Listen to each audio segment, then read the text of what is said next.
The chilled November wind bit at Marcus's exposed skin, a relentless thief stealing what little warmth he had left.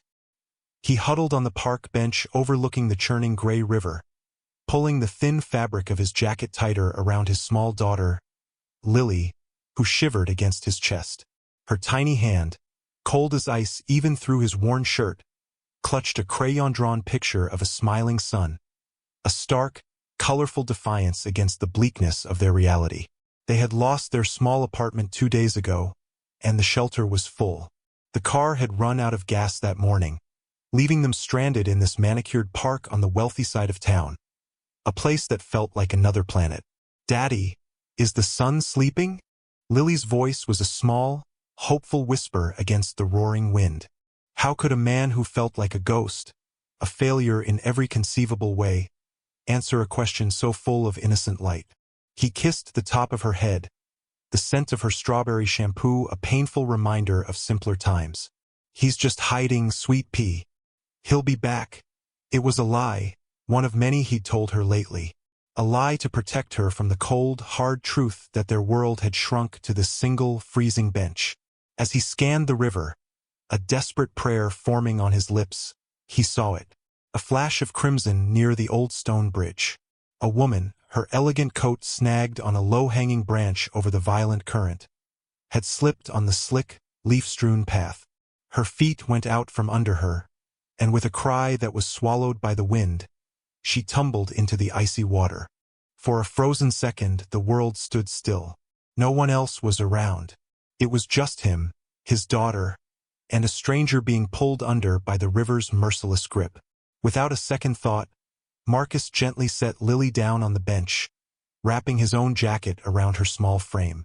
"Stay right here, baby. Don't move. The water would be a shock, a brutal, life-stealing cold." But he couldn't just watch.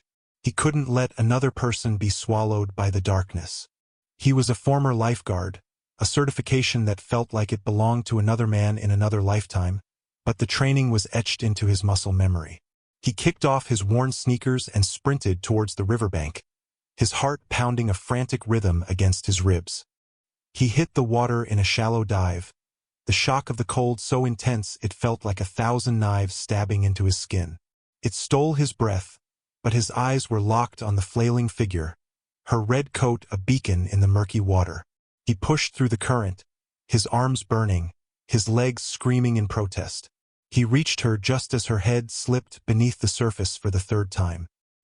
He hooked an arm under her chin, turning her onto her back, and began the arduous fight back to shore. She was dead weight, her body limp and unresponsive. The current fought him every inch of the way, trying to drag them both down into the abyss. But the image of Lily, alone on that bench, fueled him. He would not leave his daughter. He would not let this woman die. He finally felt mud and gravel under his feet and dragged her onto the bank, his lungs heaving, his body shaking uncontrollably. He checked for a pulse. It was faint, thready. He tilted her head back, cleared her airway, and began chest compressions, the rhythm automatic, a desperate mantra of 1 and 2 and 3. Water trickled from her mouth. He gave a rescue breath. Then another. "Come on," he gasped, his voice raw. "Come on, breathe." On the third compression, she choked, sputtering a lungful of river water.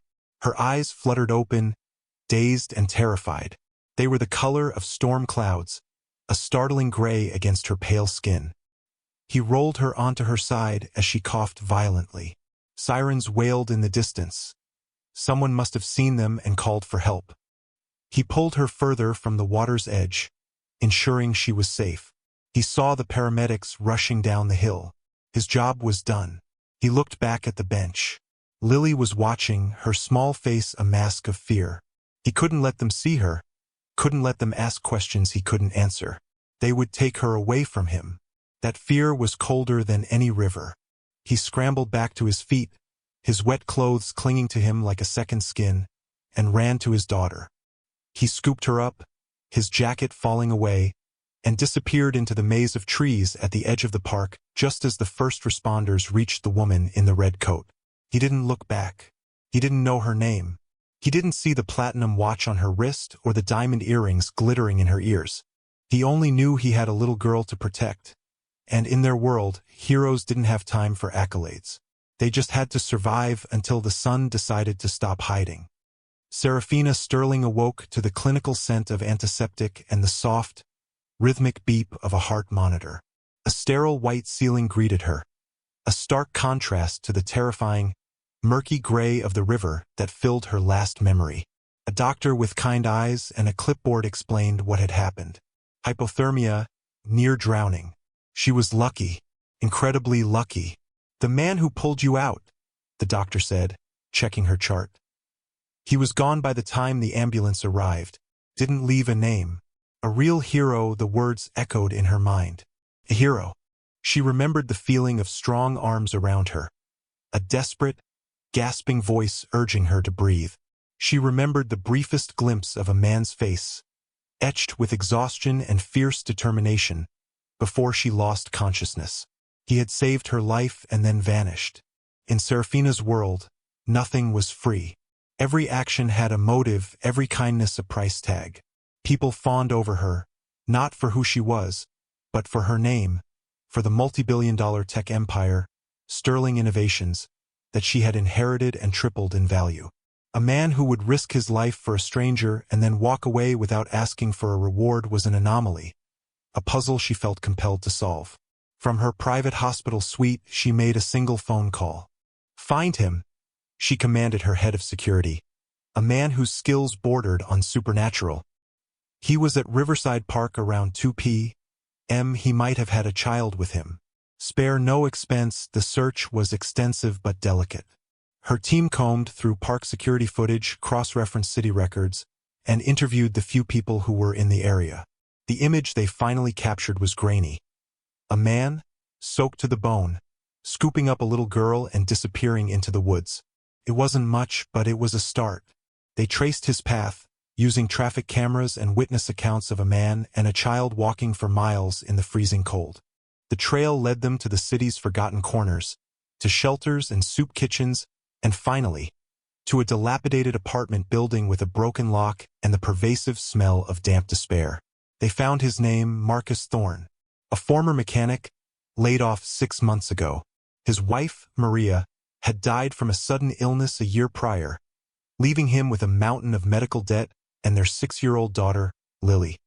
He'd burned through his savings, sold everything of value, and was now days away from being formally evicted. He had nothing, and yet he had saved her. Serafina stood outside the peeling door of his apartment, her tailored suit and leather briefcase feeling absurdly out of place. She had rehearsed a speech, a carefully worded offer of a reward, a blank check for his heroism. But now, hearing the faint sound of a child's laughter from within, the words felt hollow and insulting. She knocked. The door opened a crack, and Marcus Thorne's face appeared. It was the same face from her memory, but now it was filled with suspicion and a deep, weary pride. His eyes, dark and intelligent, widened slightly in recognition. "You," he said, his voice quiet but firm. "You shouldn't be here." "I had to thank you," Serafina replied, her voice softer than she intended. "You saved my life." He glanced nervously back into the apartment. "I did what anyone would have done. I don't want anything. I'm not here to offer you a reward," she said, surprising herself with the truth of the statement. The puzzle of him was becoming clearer. He wasn't a man who could be bought. "I'm here to offer you a job," he looked at her, his skepticism a palpable shield. "A job? Doing what?" "I need a new head of grounds and personal security at my estate," she improvised, the idea forming as she spoke. "It's private, secure. The position comes with a residence on the property." A 2-bedroom cottage. She saw a flicker of something in his eyes. Not greed, but a desperate, quickly suppressed hope. He was thinking of his daughter. "I'm a mechanic, not a bodyguard," he countered, his pride reasserting itself. "The mechanical skills are essential. All of my vehicles, the security systems, they require expert maintenance," she pressed, the lie growing more elaborate. "And as for security, I need someone I can trust. Someone with proven integrity." You've already passed that test in a way no resume ever could. He was silent for a long moment, the internal war visible on his face. The pride of a man determined to stand on his own 2 feet versus the primal need of a father to provide for his child. "I'll think about it," he said finally, his voice tight. "That's all I can ask," Serafina said, handing him a simple business card with only her personal number on it. The offer stands. As she walked away, she knew she had laid a hook. Not a hook of money, but of something far more powerful. The promise of a safe harbor for his little girl. The man who wanted nothing for himself might be convinced to accept everything for his child. The eviction notice appeared on their door 2 days later, a stark white flag of surrender taped over the peeling paint. It gave them 24 hours. Marcus stared at the official lettering, the cold, impersonal words confirming his ultimate failure. He had tried everything. He'd applied for dozens of jobs, sold his wife's locket, the last piece of her he had, just to buy groceries. Now, the final wall was about to crumble, leaving him and Lily exposed to the world. That evening, as Lily coughed, a dry, rattling sound that tore at his heart, he knew he was out of options. Her cold was getting worse, and the drafty apartment was no place for a sick child. His pride was a luxury he could no longer afford. His daughter's well-being was the only currency that mattered. With trembling hands, he pulled the crisp business card from his pocket and dialed the number. Serafina answered on the first ring, as if she had been waiting. "Thorne," she said, her voice calm and even. He cleared his throat, the words catching like burrs. "Marcus. My name is Marcus. About your offer? Is it still open?" "Of course," she replied, a hint of warmth in her tone that he hadn't noticed before. "The cottage is ready whenever you are." The move was a surreal blur. A discreet black car arrived the next morning. Marcus packed their few belongings, a couple of worn suitcases filled with clothes, a box of Lily's toys, and a framed photo of his wife, Maria, into the trunk. The items looked pathetically small and insignificant in the vast, leather-appointed space. The drive took them out of the city, through sprawling suburbs, and finally to a set of imposing iron gates. They swung open silently, revealing a long, winding driveway flanked by ancient oak trees. The estate was less a house and more a kingdom. The main residence was a modern marvel of glass and stone, overlooking a pristine lake that mirrored the bruised purple sky. Tucked away in a grove of birch trees was the cottage. It was bigger than any apartment Marcus had ever lived in, with polished hardwood floors, a stone fireplace, and a kitchen filled with brand-new, gleaming appliances. The refrigerator and pantry were fully stocked. In the second bedroom, a child's bed was made up with a fluffy pink comforter, and a brand-new set of art supplies was laid out on a small desk. It was a perfect, ready-made life, and it terrified him. This was charity, no matter what she called it. "This is too much," he said to Serafina, who had met them there. She stood by the large picture window, her silhouette framed by the fading light. "It's part of the compensation package, Marcus. Standard for the position," she said, her tone professional, but her eyes told a different story. They were watching him, gauging his reaction. He knew this was a test. If he showed too much gratitude, too much eagerness, he would confirm whatever suspicions a woman like her must harbor about a man like him. He had to set the terms. "I'll work off every penny," he stated, his voice firm. "I want a detailed list of my duties. I'll start first thing in the morning. I'll maintain your cars. I'll walk the perimeter. I'll fix whatever's broken. But I won't take a handout." Serafina simply nodded, a small, almost imperceptible smile touching her lips.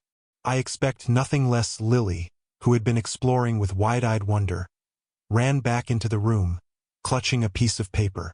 She had already used the new art supplies. She shyly held the drawing out to Serafina. It was a picture of a stick figure with a red coat pulling another stick figure out of a very blue river. Above them, the smiling sun she had drawn on the park bench was shining brightly. Serafina took the drawing, her carefully constructed composure faltering for a moment. She looked at the simple, heartfelt image, then at the small child with a smudge of yellow crayon on her cheek.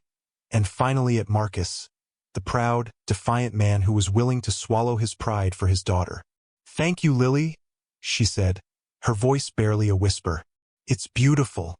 I'll put it somewhere safe." Marcus watched the exchange, a knot of conflict tightening in his chest. He had accepted her help, crossed a line he'd sworn he never would. But seeing the genuine warmth in Serafina's eyes as she looked at his daughter's drawing, he allowed a fragile seed of hope to take root. Maybe this wasn't just a transaction. Maybe, just maybe, it could be a new beginning. The first few weeks were a delicate dance of boundaries and observations. Marcus threw himself into his work with a relentless energy, determined to prove his worth. He serviced Serafina's fleet of luxury cars until their engines hummed with perfection. He repaired a faulty gate sensor, re-landscaped a neglected corner of the garden, and fixed a leaky faucet in the main house that the staff had been complaining about for months. He worked from sunup to sundown, keeping a professional distance, communicating with Serafina through polite, concise texts about his completed tasks. He was the employee. She was the employer. The lines were clear. Serafina, in turn, watched him from the sprawling windows of her home office. She saw a man of quiet dignity and profound competence. He moved with a purpose she hadn't seen in any of the sycophants who usually surrounded her. But it was his interactions with Lily that truly captivated her.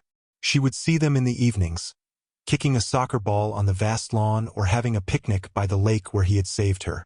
She saw the way his entire demeanor softened when he was with his daughter, the weary lines on his face disappearing, replaced by a gentle, loving smile. He was a father first and everything else second.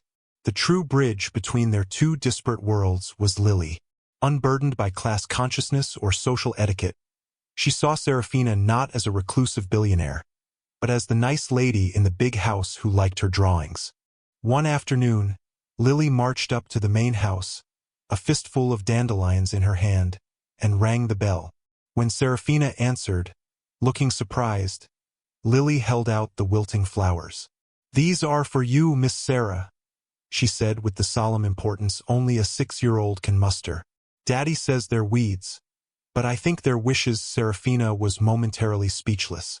No one had given her a gift that wasn't calculated or extravagant in years. She knelt, accepting the dandelions as if they were a bouquet of rare orchids. "Thank you, Lily. They're the most beautiful flowers I've ever seen." From that day on, a subtle shift occurred. Lily would often visit Miss Sarah, sometimes to show her a new drawing, other times just to sit and color quietly in the corner of Serafina's cavernous, silent office. The child's innocent chatter began to fill the sterile emptiness of the mansion. She would ask Serafina questions no one else dared to. "Why are you always sad?" she asked one day, looking up from her coloring book with unnerving perception. Serafina was taken aback. "I'm not sad, sweetie. I'm just quiet. My mommy was quiet before she went to be a star," Lily said matter-of-factly. "Daddy says she's happy now, so he tries not to be sad. But sometimes I see him looking at her picture, and his eyes get watery." The simple, profound observation struck a chord deep within Serafina. She looked at this little girl, who had endured more loss than any child should, and felt her own carefully constructed walls begin to crack.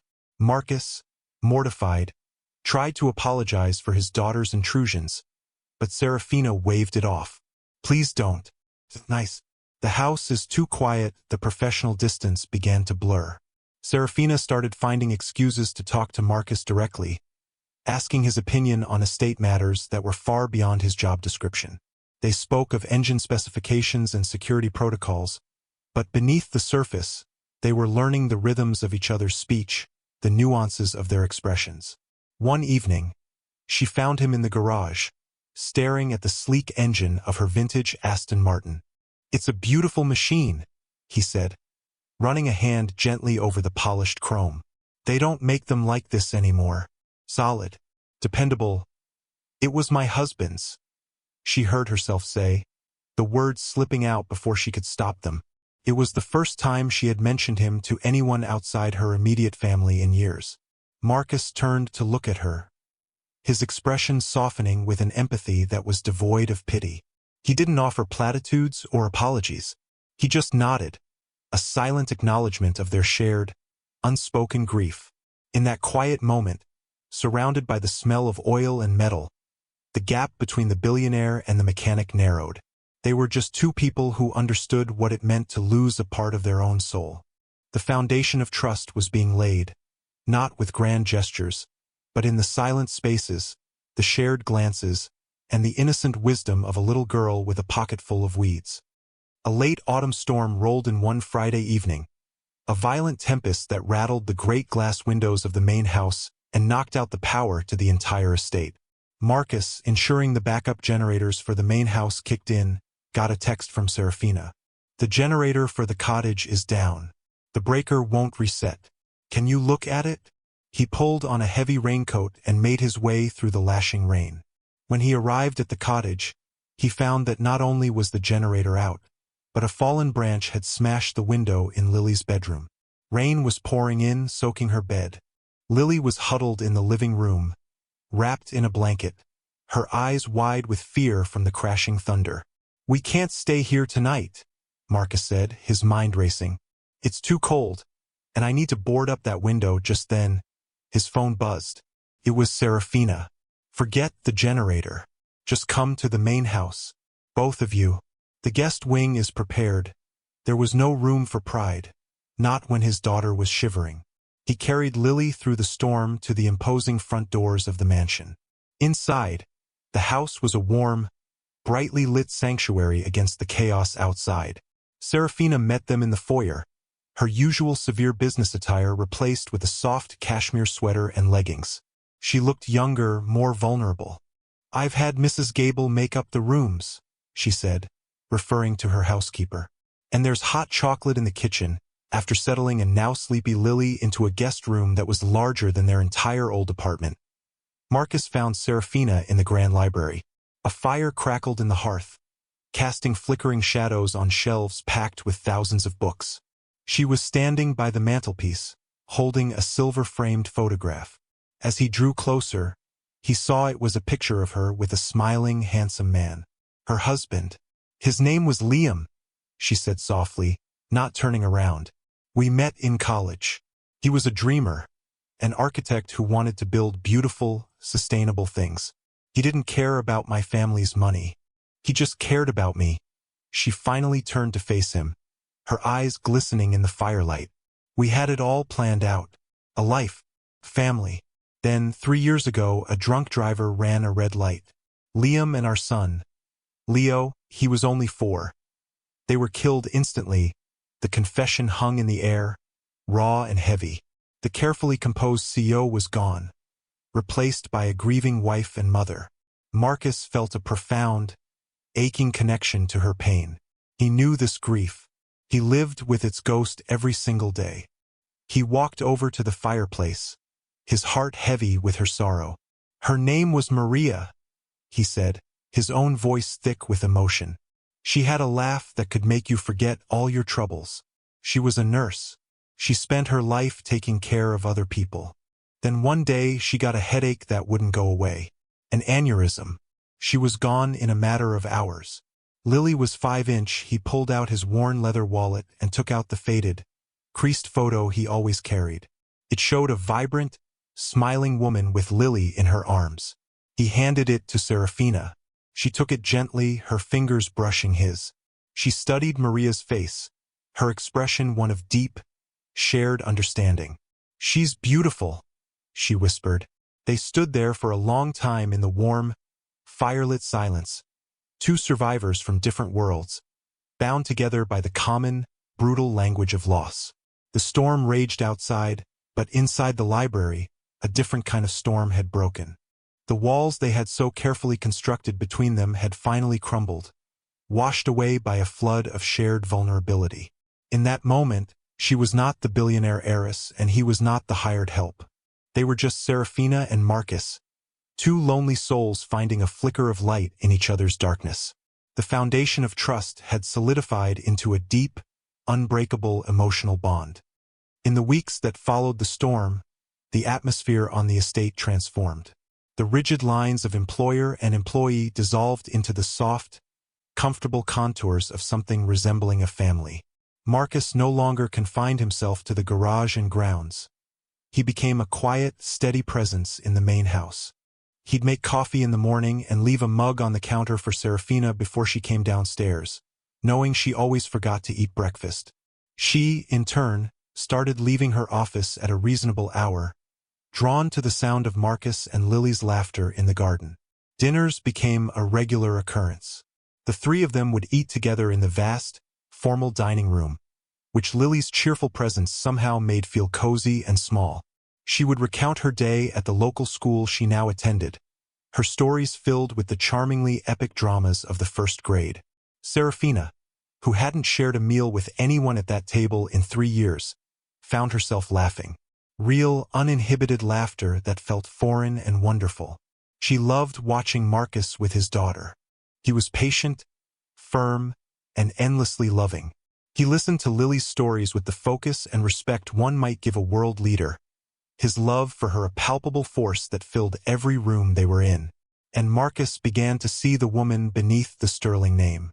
He saw her vulnerability when she spoke of her late husband, her hidden playfulness when she helped Lily build a lopsided pillow fort in the living room, and her fierce intelligence when she debated a news story with him over dinner. He found himself looking for her, anticipating the sound of her footsteps, the scent of her subtle perfume. A comfortable domesticity settled over them. It was in the small things. Marcus fixing the clasp on her favorite necklace, Serafina reading a bedtime story to Lily when Marcus was finishing a repair, the three of them watching a movie on a Friday night, curled up on the enormous sofa with a bowl of popcorn between them. The sprawling, empty mansion began to feel like a home. One sunny Saturday afternoon, they took a small boat out onto the lake. It was Serafina's idea, a quiet act of confronting her own trauma. As Marcus expertly handled the small electric motor, she watched the sunlight dance on the water, the same water that had almost claimed her. But this time she felt no fear. With Marcus at the helm and Lily trailing her fingers in the cool water, the lake was no longer a place of terror, but one of serene beauty. "I haven't done this since," she started, her voice trailing off. Marcus reached over and gently placed his hand over hers where it rested on the seat. It was a simple gesture, but it was charged with unspoken emotion. His hand was warm and calloused, a comforting weight against her own. She didn't pull away. Their eyes met, and in that moment, the simmering attraction that had been building between them ignited. The air grew thick with everything they hadn't said. The hum of the motor, the lapping of the water, Lily's happy humming. It all faded into the background. There was only the feeling of his hand on hers and the powerful, undeniable connection that flowed between them. It was a period of stolen peace, a golden, idyllic chapter where it felt like their two broken worlds had seamlessly merged into one. They were happy. For the first time in a long time, both of them were genuinely happy. They were so lost in their quiet, blossoming love that they failed to see the storm gathering on the horizon, a far more dangerous storm than the one that had brought them together. The idyllic bubble burst with the unexpected arrival of a sleek, black Bentley. It crunched to a halt on the gravel driveway, and from it emerged a man whose presence seemed to suck the very warmth from the autumn air. He was tall and impeccably dressed in a bespoke suit, with a severe face and eyes the color of cold steel. It was Alistair Sterling, Serafina's father and the patriarch of the Sterling dynasty. He hadn't visited the estate in over a year. His arrival was not a social call. It was an inspection. He swept into the house with an air of imperious ownership, his gaze missing nothing. He found Serafina not in her office poring over quarterly reports, but on the living room floor, laughing as she helped Lily color in a picture of a castle. Marcus was in the kitchen making them all sandwiches. Alistair's lip curled in a sneer of undisguised contempt. "Serafina," he said, his voice a low, dangerous rumble. "What is the meaning of this domestic scene?" The warmth in the room instantly evaporated. Serafina rose to her feet, her posture stiffening, the easy smile wiped from her face. "Father, this is an unexpected surprise." "Is it?" he countered, his cold eyes flicking dismissively over Marcus and then lingering on Lily with distaste. "I've been hearing reports that you've secluded yourself, that you've allowed this man to infiltrate your life. I came to see the truth for myself." Marcus stepped forward, placing himself subtly between Alistair and Lily. "Sir, I'm Marcus Thorne. I work for your daughter." "I know who you are," Alistair spat, his voice dripping with condescension. "I've had a full background report compiled. Ex-mechanic from the slums. Drowning in debt. It's a classic, if rather pathetic, playbook." "Father, stop it," Serafina warned, her voice trembling with a mixture of anger and old, ingrained fear. "Marcus saved my life. I hired him. It is none of your concern." "It is entirely my concern," he thundered. "You are the face of Sterling Innovations. You are a Sterling. We have a reputation, a legacy to uphold. A legacy that does not involve fraternizing with the help, especially not one with such an obviously opportunistic agenda." He turned his venomous gaze on Marcus. "Tell me, Mr. Thorne, how much is she paying you for this cozy little arrangement? What's your price to disappear and never see my daughter again?" Marcus felt a hot surge of fury, but he kept his voice steady for Lily's sake, who had shrunk behind his legs. "You can't put a price on decency, sir. And you clearly don't know your daughter very well if you think her kindness can be bought or manipulated." The defiance in Marcus's tone only enraged Alistair further. He saw Marcus not as a person, but as a threat to his control over his daughter and, by extension, the Empire. He saw a variable he could not manage, a piece on the board that was not his. Before he left, he pulled Serafina aside, his voice a venomous whisper. "End this, now. Get rid of him and the child. If you don't, I will. I will protect this family's name from your sentimental foolishness. And I will not be gentle about it." The threat hung in the air long after the Bentley had disappeared down the driveway. The peace was shattered. The outside world, with all its judgment and cruelty, had breached their sanctuary. Alistair Sterling was not a man of idle threats. He was a shark who had smelled blood in the water, and he would not stop until he had eliminated the perceived threat to his legacy. The honeymoon was over. The real storm had just begun. Alistair Sterling moved with the swift, merciless precision of a corporate predator.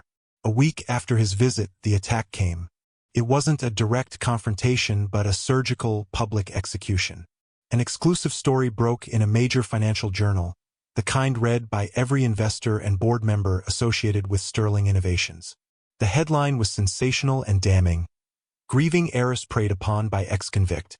The troubling influence of Marcus Thorne at Sterling Innovations." The article was a masterpiece of character assassination.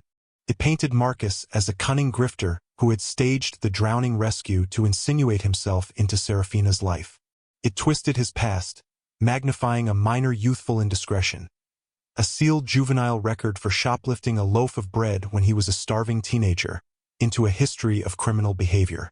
It insinuated he was mismanaging estate funds and exerting undue influence over a fragile, emotionally vulnerable Serafina.